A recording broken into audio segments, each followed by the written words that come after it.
하나님의 말씀 베드로전서 4장 7절이야 11절의 말씀을 봉독하겠습니다. 신약성서 381페이지.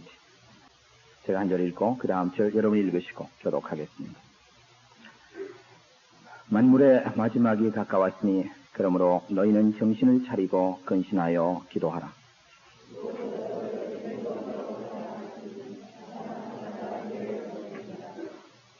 서로 대접하기를 원망 없이 하고 각각 은사를 받은 대로 하나님의 각양 은혜를 맡은 선한 성취같이 서로 봉사하라. 만일 누가 말하려면 하나님의 말씀을 하는 것 같이 하고 누가 봉사하려면 하나님의 공급하시는 힘으로 하는 것 같이 하라. 다 같이. 이는 범사의 예수 그리스도로 말미암아 하나님이 영광을 받으시게 하려 함이니 그에게 영광과 권능이 세세 무궁토록 있느니라. 아멘. 그리스도인의 신앙생활을 가리켜 종말론적인 삶이다 이렇게 말합니다. 그런 얘기를 많이 들으셨을 것입니다. 그러나 이 종말론적인 삶이라는 것이 무슨 뜻인가? 이 말은 말세가 되었으니까 모든 거 다 팽겨치고 교회당에 모여서 기도나 하고 성경이나 공부하자는 그런 의미에서의 삶을 말하는 것이 아닙니다. 종말론적인 삶이라는 말은 매 순간순간을 내 마지막을 맞이하는 심정으로 책임있고 성실하게 살아가는 삶의 태도를 뜻하는 말입니다. 성경에서 종말을 얘기할 때 그 종말은 두 가지 유형의 종말이 있습니다. 첫째는 우주적인 종말. 예수께서 다시 오시고 역사가 마지막 막을 내리는 마지막 날. 성경은 누누이 거듭거듭 계속해서 그날과 그때는 아무도 모른다고 말합니다. 분명한 사실은 오늘 하루가 그 마지막 최후의 순간을 향해서 더 가까이 임박해 왔다는 사실입니다. 우리는 종말에 관해서 개인적인 종말도 생각합니다. 우리가 비록 우주적 종말을 모른다고 할지라도 내 개인적 종말이 눈앞에 임박해 있다는 사실은 누구나 실감하지 않을 수가 없습니다. 내가 내 생일을 마음대로 정할 수 없었듯이 나는 내 마지막 가는 날도 마음대로 정할 수가 없습니다. 그러나 그날은 가까우고 있습니다. 여기 나의 개인적 종말이 있습니다. 성경에 보면 하나님께서 우주적인 종말이나 개인적인 종말의 시각을 모르시게 한 이유, 예수님 다시 오시는 그날을 가리켜서 성경에 보면 도적같이 오신다고 그랬죠. 도적같이 오신다. 도적은 예고하지 않고 찾아옵니다. 그럼 예고하지 않고 언제 올 줄 모르기 때문에 망각할까요? 그것이 아니죠. 언제 오실지 모른다는 사실은, 도둑부가 언제 오신 줄 알니까 좀 이상한데 도둑이 언제 올지 모른다는 그 사실 때문에 우리는 도둑이 올 수 있다, 어느 순간에도 올 수 있다는 그 사실을 망각하고 살아서는 안 되고 예비하고 살아야 한다는 얘기죠. 무슨 일이고 그 처음이라는 것은 마지막을 전제할 때만 그 처음이 진지한 출발이 될 수가 있습니다. 새해라는 것은 연말을 전제할 때 비로소 새해의 출발이 의미가 있을 수가 있습니다. 우리의 삶은 죽음을 전제할 때 비로소 그 삶은 의미 있는 삶이 될 수가 있습니다. 옛날 로마의 어떤 황제는 자기의 신하들이 자기를 찾아와 아련하고 인사를 할 때마다 이런 인사를 하도록 시켰습니다. 모멘토리, 죽음을 기억하시오. 그것을 통해서 그는 자기의 삶을 최후 앞에 세우는 이 순간순간마다의 삶의 결단을 행했던 것입니다. 오늘 우리가 봉독한 성경 말씀 본문은 이렇게 시작합니다. 만물의 마지막이 가까웠으니. 만물의 마지막이 가까웠으니. 이건 물론 예수 그리스도의 재림의 날을 가르치고 있는 것입니다. 지나간 인류의 역사 속에 지금까지 일어났던 모든 사건 가운데서 가장 위대한 사건이 있었다면 그것은 그리스도의 오심, 예수 그리스도의 초림, first coming of Jesus Christ, 예수 그리스도의 처음 오신 사건입니다. 하나님이 육신을 입고 인간 가운데 오셨습니다. 이 사건보다 더 위대한 의미를 지닌 사건은 없습니다. 앞으로 역사 속에 일어날 모든 사건 가운데서 가장 위대한 사건은 그리스도께서 다시 오시는 사건이 될 것입니다. Second coming of Jesus Christ, 예수 그리스도의 다시 오심. 예수님이 다시 오신다는 그 사실 때문에만 그날이 중요한 것이 아니라 그날이 그리스도인인 여러분과 나에게 있어서는 우리의 삶의 결산의 날이고 또 우리들의 마지막 승리의 날이 될 것이기 때문에 그렇습니다. 그날은 크리스찬의 D-Day, 크리스찬의 V-Day, 크리스찬의 빅토리 데이가 될 것입니다. 우리는 이상적인 교회를 말할 때마다 초대교회를 말합니다. 1세기의 교회. 초대교회의 생명력, 초대교회의 교인들이 가졌던 그 놀라운 삶의 생명력, 그 생동력이 어디에서부터 나온 것인가? 이것은 이 주님의 재림의 날에 대한 기대 때문에 그러했습니다. 우리는 이런 얘기를 초대교회 문서에서 많이 찾아볼 수가 있어요. 초대 크리스천들은, 1세기 크리스천들은 폭풍이나 번개가 몰아치면 주여 이제 오십니까? 라고 그들은 생각했습니다. 밤에 아름다운 기호를 대할 때마다 주님 이제 오시나요? 라고 말했습니다. 만날 때마다 초대 그리스도인들은 이런 인사를 주고받았습니다. 마라나타, 주께서 곧 다시 오십니다. 이것이 바로 그들의 삶을, 그 마지막에 대한 그 긴박감이 오늘의 삶을 하나님 앞에서 책임있고 능력있고 정말 자기의 모든 것을 바치는 그런 삶으로 그들의 삶을 만들어 주었던 것입니다. 기독교 교회사에 있어서 어느 시대에나 진지한 영적인 부흥이 그리고 도덕적인 각성이 일어날 때는 이 재림신앙이 항상 전제되어 있었습니다. 어떤 분은 이렇게 투정할지 몰라요. 그런데 주님이 왜 아직도 안 오셨습니까? 왜 아직도 안 오셨습니까? 여러분, 성경에 보시면 창세기 3장에 벌써 하나님은 구세주로서 예수 그리스도라는 분을 이 세상에 여자의 후손으로 보내주시겠다고 약속했어요. 창세기 3장. 근데 예수님 금방 오셨나요? 금방 오신 게 아니에요. 어느 때 오셨냐면 사람들이 이제 구세주라는 분, 메시아라는 분은 어쩌면 영원히 오시지 않을지도 모른다라는 사실 속에서 완전히 그들이 그것을 포기하고 있었을 때, 그러나 때가 찬 어느 시각 예수 그리스도는 드디어 오셨습니다. 재림의 사건도 마찬가지일 것입니다. 하나님은 우리보다는 급하지 않으시거든요. 하나님의 타임테이블과 우리의 타임테이블은 다를 수가 있습니다.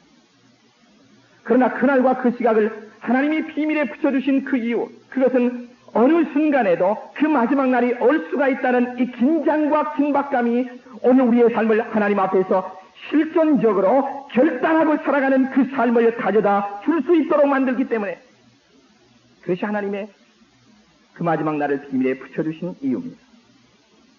분명한 사실은 오늘 이 순간은 1세기의 그리스도인이 살았던 그때보다 그 마지막 날에 훨씬 더 가까이 왔다는 분명한 사실입니다.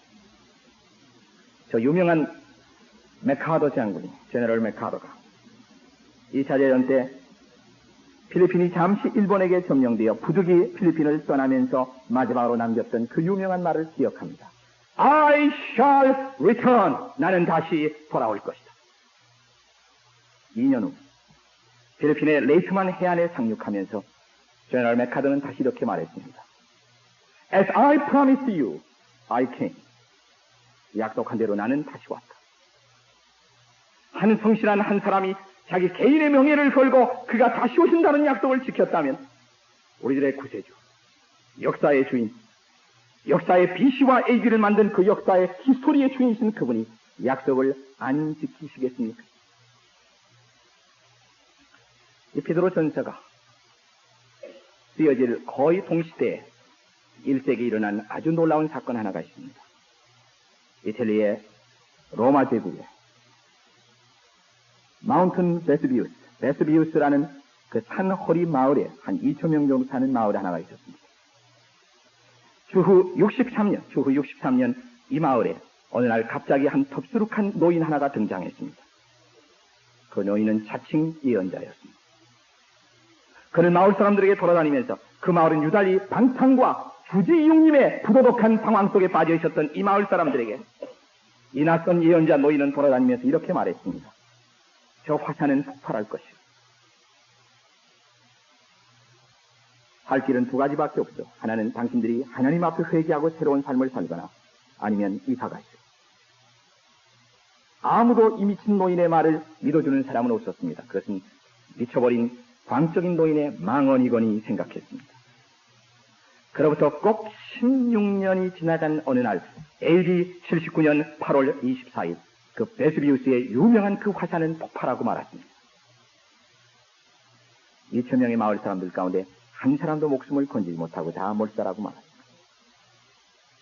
그때 이 지역을 다스리던 로마의 장군이요 역사가 있던 플린이라는 사람도 이 마을에 왔다가 거기서 같이 죽음을 당합니다. 이 예언자의 얘기는 그분의 아들이었던 나중에 소아시아 비두니아의 총독이었던 플린이 2세에 의해서 역사의 한 조각으로 기록되고 있습니다. 다가오고 있는 그날, 너도야 앞서 다가오고 있는 그날, 이 결단의 날, 이 심판의 날을 바라보면서 오늘이라는 삶의 순간을 우리는 구체적으로 어떻게 살아야만 하는가? 이 질문 앞에 사도 베드로는 오늘 성경 본문을 통해서 두 가지로 교훈을 말하고 있어요. 그날을 바라보면 어떻게 살아야 하느냐, 이 질문을 묻고 있는 우리들에게 첫째는 간단히 말하면 기도하라. 둘째는 사랑하라. 기도하라, 사랑하라. 그것이 오늘 본문의 내용이고, 저는 이 본문의 내용에서 금년도 우리 교회의 목표를 정했습니다. 기도하고 사랑하는 교회.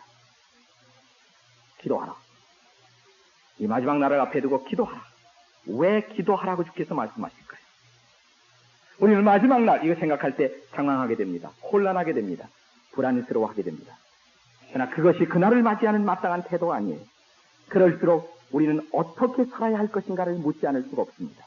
기도할 때 주님께서는 바로 이 마지막 시대를 어떻게 살아가는 것이 올바르게 사는 것인가를 가르쳐 주시거든요. 그러니까 기도해야 합니다. 성경에 보면 하나님이 기도할 때 가장 위열한 방법으로 응답하시는 기도의 내용 한 가지가 있습니다. 그 기도하시면 하나님 꼭 들어주세요. 그건 지혜입니다.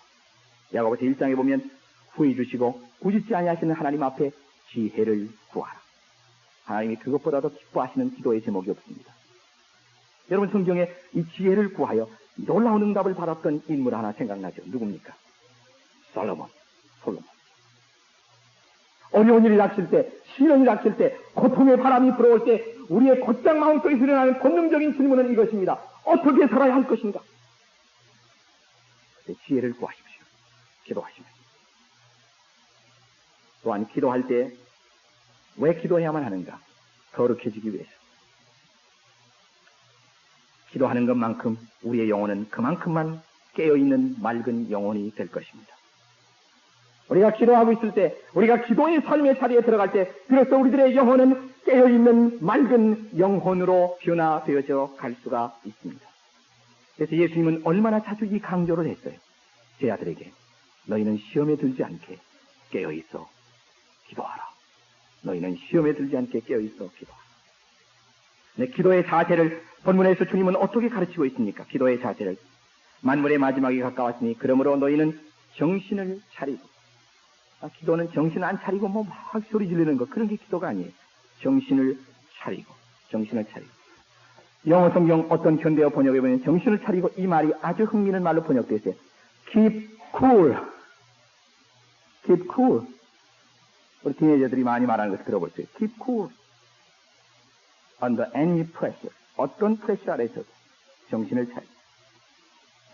정신을 차린 상태가 무엇인가? 한 성수학자는 정신을 차린 상태를 이렇게 정의했습니다. 그것은 무엇이 가장 중요한가, 무엇이 중요하지 않은가를 분별할 수 있는 정신의 상태. 여러분, 위기가 다가올 때, 어려움이 다가올 때 우리는 당황하면서 어떤 일을 먼저 해야 좋을지 모르죠. 바빠가는 오늘의 현대 속에서 이것은 커다란 문제입니다. 프라이어리티의 문제. 무엇을 내가 먼저 해야 될 것인가? 할 일이 너무 많아요. 바쁜 일이 가장 중요한 일은 아닐 수도 있습니다. 긴급하다고 해서 그 일이 가장 중요한 일이 아닐 수도 있어요. 무엇이 가장 중요한 것입니까? 기도할 때 주께서는 그것을 가르쳐 주시거든요. 그래서 성경은 말하기를 정신을 차리고 근신하여 기도하라. 기도할 때, 저와 여러분이 참으로 기도할 때 우리는 기도 속에서 나 자신을 발견합니다. 참으로 기도할 때 기도 속에서 우리는 하나님의 뜻을 발견합니다. 나를 향하신 하나님의 선하시고 온전하시고 기뻐하신 그 뜻을 분별합니다. 기도할 때 내가 해야 할 일을 발견합니다. 먼저 해야 할 일을, 가장 중요한 일을 발견합니다. 그리고 그 일을 할 때 거기서 나는 삶의 의미를 발견하게 됩니다. 그때 비로소 우리는 인생의 숱한 질문에 대한 명확한 답을 얻습니다. 어떻게 삶을 살아야 할 것인가? 무엇을 해야 할 것인가? 무엇을 먼저 해야 할 것인가? 무엇이 정말 가치가 있는 일인가?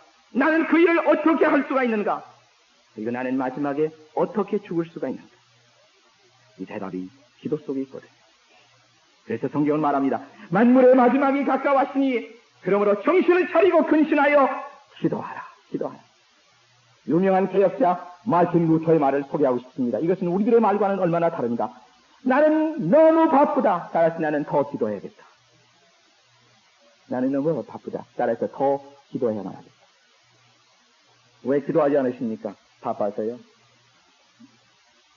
나는 너무 바쁘다. 따라서 나는 더 기도해야만 하겠다. 기도하라. 오늘 이 말씀과 함께 본문은 두 번째 명령을 우리에게 전달합니다. 뭐예요? 사랑하라. 사랑하라. 성경에 보면 이렇게 말씀하고 있어요. 무엇보다도 열심으로 서로 사랑할지니, 여기 무엇보다도, 다시 말하면 성경은 마지막 때를 살아가는 삶의 자세에 있어서 가장 중요한 우선순위에, 프라이어리티에 사랑하라. 무엇보다도 사랑하라. 그걸 제일 먼저 강조. 열심으로 사랑하라. 여기 열심이라는 단어는 본래 운동가가 달려가는 사람이 목표, 골라인 앞에 서서 자기 팔을 펼쳐서 그 목표를 붙잡는 모습을 가리킬 때 쓰여지던 단어예요. 사랑의 목표를 설정하세요. 사랑하기로 작정하세요. 금년 한 해 동안 내 주변에 있는 모든 사람을 사랑함으로, 섬김으로 살아가기로 결정할 때 열심으로 사랑하세요. 구약의 최대의 계명이 무엇입니까? 너희는 마음을 다하고 목숨을 다하고 힘을 다하고 뜻을 다하여 주 너의 하나님을 사랑하고 네 이웃을 내 몸같이 사랑하라. 신약의 최대의 계명은 뭡니까? 예수께서 말씀하시기를 내가 너에게 새로운 계명을 주노니 너희는 서로 사랑하라.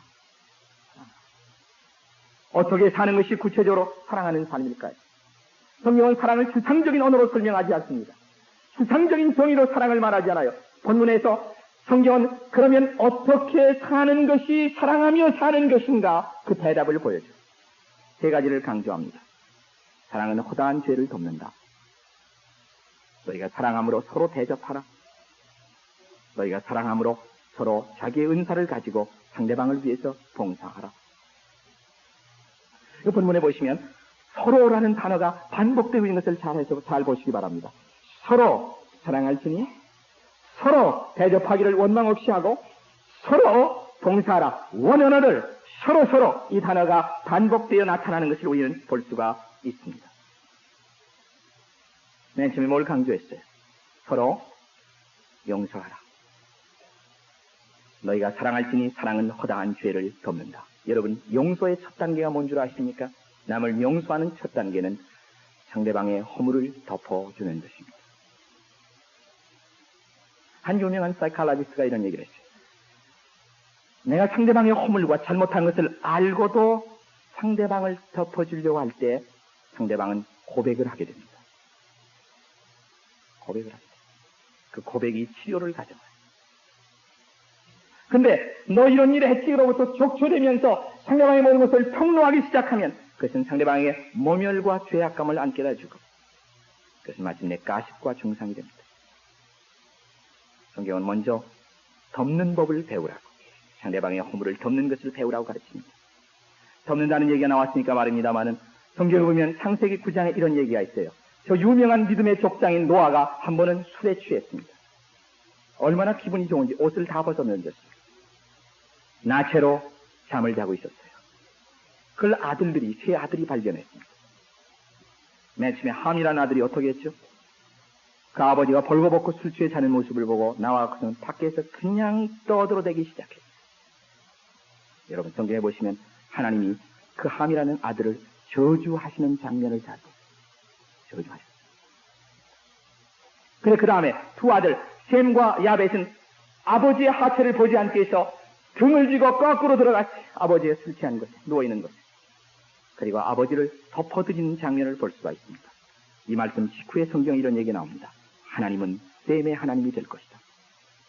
그리고 하나님이 셈과 야벳을 축복하시는 장면을 성경에서 우리는 볼 수가 있습니다. 여러분, 결국 우리는 다 모자라는 사람들 아닙니까? 결국 우리는 다 실수하고 살아가는 사람들이 아닙니까? 우리가 어떤 백그라운드를 가졌든, 우리가 어떤 종류의 성질을 가졌든, 어떤 탤런트를 가졌든, 결국 하나님 앞에 우리는 이 선언에서 예배가 하나 한 사람도 없습니다. 모든 사람이 다 죄를 범하였음에 의인은 없나니 하나도 없고 선을 행하는 사람은 없나니 하나도 없도다. 그러면 결국 우리는 바르게 생존하기 위해서는 용서하며 살아가는 것을 배워야죠. 성경은 말세가 되어갈수록 사랑이 메말라질 것이라고 말합니다. 그리고 이 마지막 때를 살아가는 크리스찬의 삶의 지혜로서 성경은 부탁하기를 사랑하라. 남의 허물을 덮어가며 살아가는 삶을 배우라. 두 번째로 이 사랑의 실천에 있어서 본문이 강조하는 것은 뭐냐면 대접하기를 서로가 원망 없이 하라. 여러분 골든룰, 황금률을 기억하십니까? 산상수훈의 유명한 황금률. 뭐래요? 황금률. 황금률이 왜 팔복이에요? 너희는 서로 너희가 대접을 받고자 하는 대로 너희도 남을 대접하라. 흔들다가 잊어버리십니다. 너희가 대접을 받기를 원하는 대로 너희가 먼저 남을 대접하라. 근데 여러분 이런 거 있잖아요. 우리가 남을 대접하면서도 말이죠. 남을 대접하면서도 억지로 하게 되면 그 상대방이 알아요. 억지로 하는 거. 대접받고 나서 야 치사하다. 이게 원망을 들어요. 오늘 본문은 그래서 말하기를 너희가 대접하되 원망 듣지 않게 대접하라. 자진해서 기쁜 마음으로 말이에요. 대접하라. 여러분 초대 그리스도인들 1세기의 크리스찬들이 제일 모범적인 크리스찬이었는데 그들의 삶에 있어서는 이런 중요한 특성이 있었습니다. 초대 그리스도인들 1세기의 크리스찬들의 집을 방문하면 그들의 집은 언제나 오픈되어 있었어요. 1세기 크리스찬들의 삶의 특성. 그들은 언제나 자기들의 집에 문을 열어놓고 설교자를 대접하고 지나가는 나그네를 대접하고 고아를 대접하고 과부들을 대접하고 1세기에 예배당이 있었나요? 그들의 집이 바로 예배하는 처소였습니다. 그만큼 그들은 대접하는 일에 힘들었어요. 제가 이 설교 준비하면서 세봤어요. 우리 아내도 세보지 않았을 거예요. 우리 집에 다녀간 사람이 몇 사람 되는가? 그냥 다녀간 사람 말고 자고 간 사람. 한 80명 돼요. 한 해 동안. 참 감사해요. 얼마나 감사한지. 같이 말씀 나누죠. 같이 기도하죠. 또 그들에게 같이 삶을 함께 이야기할 수가 있죠. 거기서 선교가 이루어지고 거기서 모든 것이 다 이루어지거든요. 얼마나 아내에게 감사한지. 그 기쁨으로 같이 해주었습니까? 그래서 이 시간을 빌어서 공식적으로 사랑하는 아내에게 감사를 드립니다. 제가 강조하는 이유가 있습니다. 우리들의 집이 열려 있을 때 그때 비로소 우리들의 집은 선교의 센터가 되고 사랑의 실천의 자리가 되고 거기서 모든 역사가 일어나요. 크레므린 궁전처럼 닫고 살지 말아요. 열어요. 그리고 같이 나누면서 쉐어링하면서 살아요. 그것이 구체적으로 사랑을 실천하는 삶이거든요. 마지막으로 성경은 사랑을 실천하는 삶으로 서로 봉사하라 그러죠. 서로 봉사하라.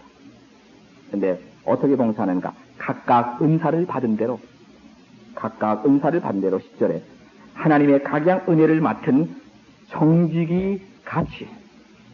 여러분 청직이라는 것은 자기 것이 하나도 없죠. 주인의 것을 맡아서 관리하는 사람입니다. 우리는 다 청직입니다. 우리의 목숨도, 우리의 달러도, 우리의 재산도, 우리의 지능도, 우리의 모든 것도 건강도 하나님이 이거 가지고 이웃을 섬기며 하나님의 일을 하라고 주신, 그래서 우리는 하나님 앞에서 청직. 그럼 청지기는 어떻게 청지기의 삶을 바로 삽니까?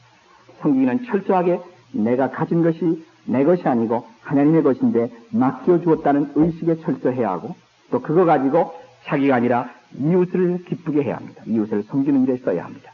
그것이 청지기의 사명입니다. 진정한 봉사에는 자기가 없어야 합니다. 내가 없어야 돼요.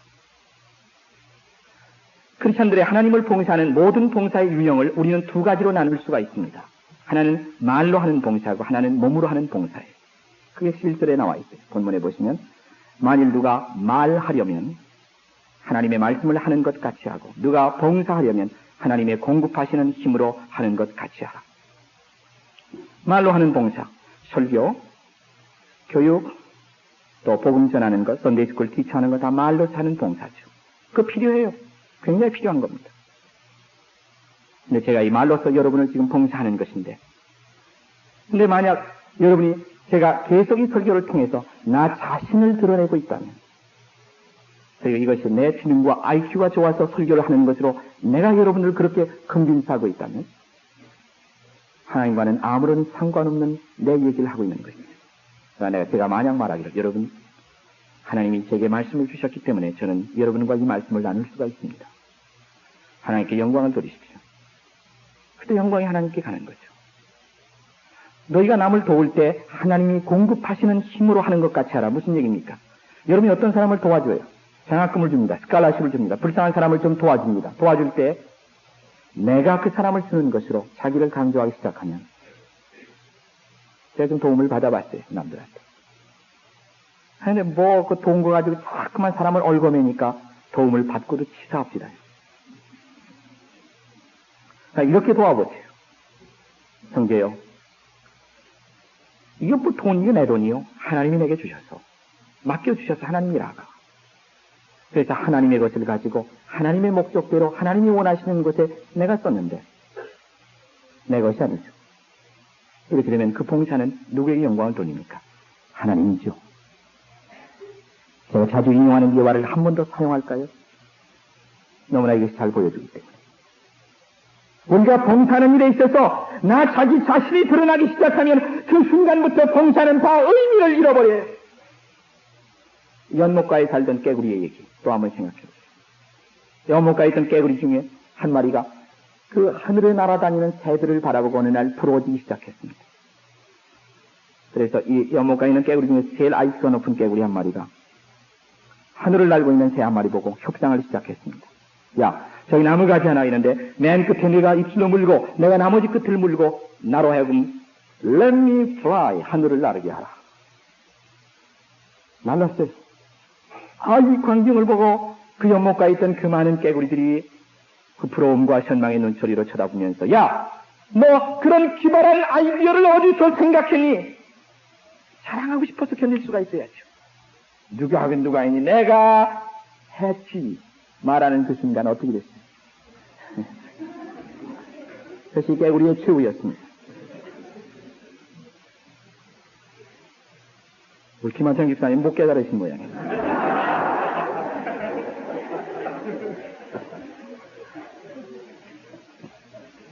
이 봉사에 내가 들어가고 프라이드가 들어가고 자기가 들어가는 순간 그 순간부터 우리의 봉사는 거기서 끝나는 거예요. 그 순간이. 그래서 어떻게 말합니까? 오늘 본문에 누가 봉사하려면 하나님의 공급하시는 힘으로 하는 것 같이 하라. 이는 범사에 예수 그리스도로 말미암아 하나님이 영광을 받으시게 하려 함이라. 그것이 진정한 봉사죠. 이런 봉사라야 사랑으로 하는 봉사입니다. 이렇게 사랑으로 봉사할 때 하나님께 영광이 되죠. 여러분, 주님이 다시 오실 때 여러분이 무엇하고 계실 때 주님이 오셨으면 좋겠어요. 제가 한번 밖에 나갔다 집에 돌아와서 아주 기분이 좋은 순간이 하나 있었습니다. 문 열고 탁 돌아보니까 꼬마 둘이 있어. 황희하고 범이가 앉아서 뭐 하냐면 내 얼굴을 크게 그려놨어요. 둘이서. 그리고 그 아래다 저한테 보내는 편지. Dear Dad 하고서 서투른 영어로 좀 처음 배우기 시작하니까 하면서 나한테 편지를 쓰고 있어요. I love you. 얼마나 기분이 좋아하는지. 제가 왜 이런 말씀을 드립니까? 여러분, 주님이 오실 때 그 순간 뭐 하고 있었으면 좋겠어요?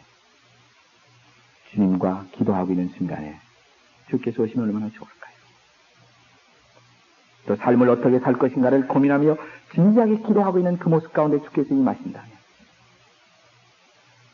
한 걸음 더 나가서 우리들이 사랑하고 있을 때 주님이 오신다면 얼마나 좋을까요?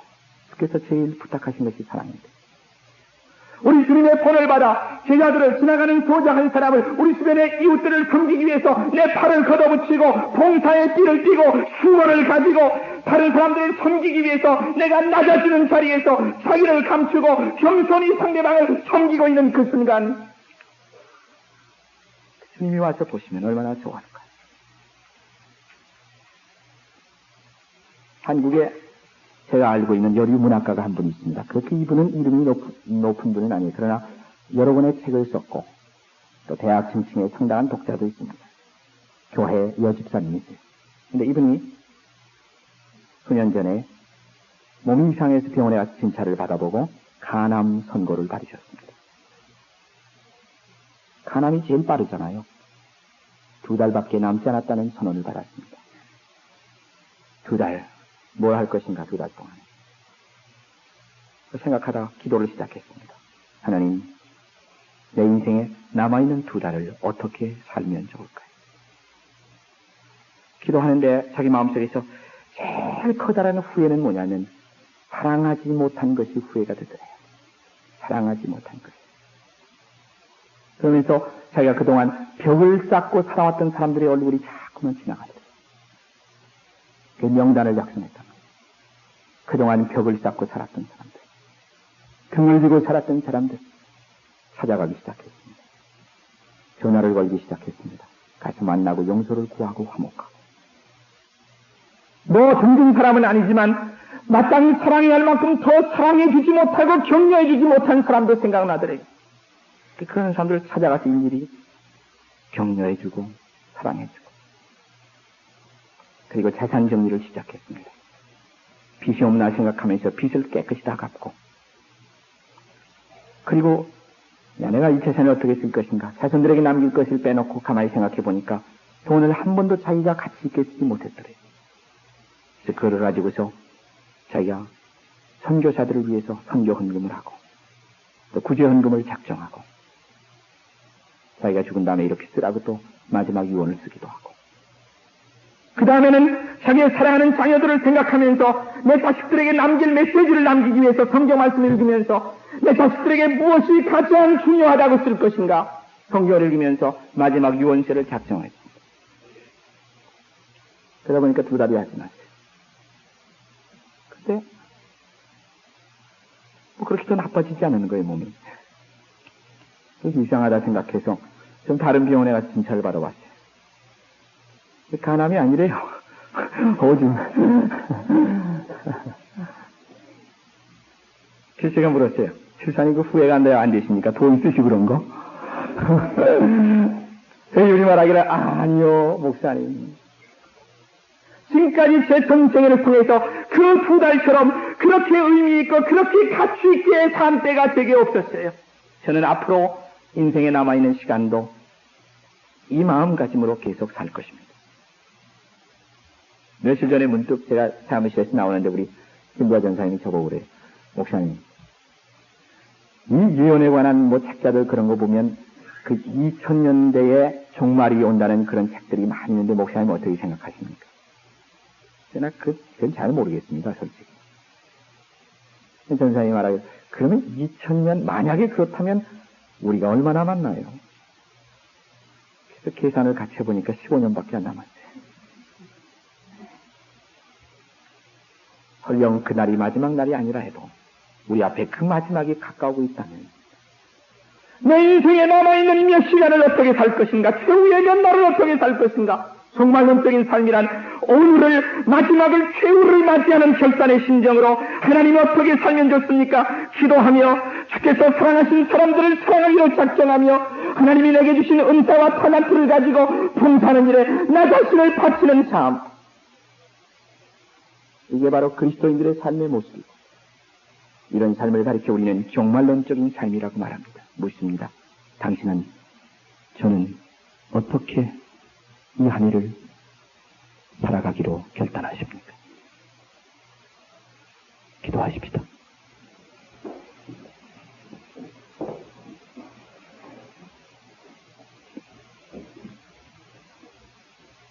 어떻게 살아가기로 작정하십니까? 금년 한 해를. 작년에 마지막 한 해를 담는 송구영신을 하면서 여러분 뭘 생각하셨어요? 또 흘러갔죠, 그냥 덧없이. 그러다 어느 한순간 후닥닥 다가오는 거예요, 그 마지막 날.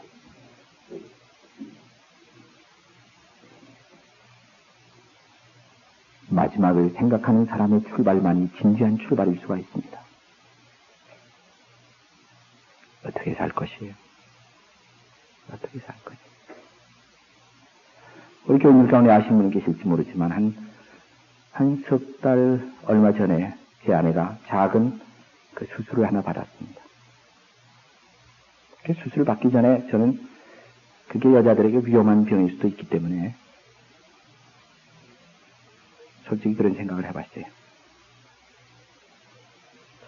혹시 캔서라면 어떡하나. 그러고 나니까 딱 제 마음속에 먼저 후회가 되는 것이, 내가 너무 아내에게 좀 잘못해줬구나. 사랑하지 못한 것에 대한 후회. 후회 없는 내일을 위해서 오늘 나는 어떻게 살 것인가? 내일 나는 어떻게 살 것인가? 이 한 해를 어떻게 살아요? 어떻게? 오늘 이 시간 조용한 기도 속에서 이 한 해를 하나님 앞에 어떻게 살 것인가를 기도하며 결정하세요. 그리고 후회 없는 이 한 해를 금년에 살아가기로 작정하며 주님 앞에 자신을 바치고 헌신하십시다. 다 같이 동성으로 기도하시겠습니다. 기도하고 사랑하는 사람들, 기도하고 사랑하는 교회, 그것이 우리 교회의 모습이 되게 도와주시고 우리 모두가 그러한 삶으로 봉사의 삶을 위해서 자신을 바치게 하옵소서. 예수님의 이름으로 기도하였습니다. 아멘. 이제는 우리 구주 예수 그리스도의 은혜와 독생자 예수님을 우리에게 주셔서 우리를 향한 그 사랑을 확증하신 하늘에 계신 아버님의 사랑과 우리 안에 우리 곁에 계심으로 우리를 인도하시는 보혜사 성령님의 인도하심과 우리로 이 봉사에 대한 충동과 그리고 경고와 권면을 허락하시며 그래서 우리로 하여금 겸손히 엎드려 주를 바라보고 일하게 하시고 그리고 하나님의 뜻대로 살아가도록 우리를 격려하시는 그 성령님의 역사하심이 오늘 귀한 말씀을 받고 삶의 자리를 향해서 떠나가는 우리 모든 제일 가족들에게 그들의 가정, 그들의 직장, 그들의 산업, 그들의 모든 삶의 상황 위에 영원히 함께 하시기를 간절히 축원하옵나이다.